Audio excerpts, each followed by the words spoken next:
ঝিনাইদহের মহিষপুর সীমান্ত দিয়ে ভারতে পাচারকালে ৩১টি স্বর্ণের বার উদ্ধার করেছে বর্ডার গার্ড বাংলাদেশ। শনিবার ভোর ৫:৩০টার দিকে উপজেলার কুমিল্লাপাড়া সীমান্তে এ অভিযান চালানো হয়। মহিষপুর ব্যাটালিয়ন সূত্র জানায়, কুমিল্লাপাড়া বিউপির একটি টহল দল নিয়মিত টহলের সময় গোপন সংবাদের ভিত্তিতে মেইন পিলার ৬০-৭০ আর-এর কাছাকাছি এলাকায় সন্দেহভাজন এক ব্যক্তিকে দেখতে পায়। তিনি বাংলাদেশ থেকে ভারতে প্রবেশের চেষ্টা করছিলেন। এ সময় তাকে চ্যালেঞ্জ করলে সে সঙ্গে থাকা ৩টি পোটলা ফেলে দিয়ে বৃষ্টির মধ্যে ভারতের দিকে দৌড়ে পালিয়ে যায়। পরে ফেলে যাওয়া পোটলা উদ্ধার করে কুমিল্লাপাড়া বিউপিতে নিয়ে যাওয়া হয়।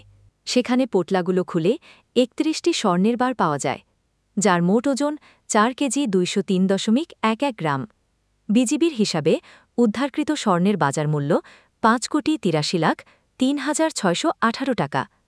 মহিষপুর ব্যাটালিয়নের উপ-অধিনায়ক অতিরিক্ত পরিচালক আবু হানিফ মোহাম্মদ শিহানুক জানান, উদ্ধারকৃত স্বর্ণের ব্যাপারে মহিষপুর থানায় জিডি করা হয়েছে। জব্দ তালিকা তৈরি করে তা ঝিনাইদহ জেলা কোষাগারে জমা দেওয়ার প্রক্রিয়া চলছে। এ ঘটনায় কাউকে আটক করা সম্ভব না হলেও চোরাচালান চক্রকে চিহ্নিত করার জন্য জানান তিনি।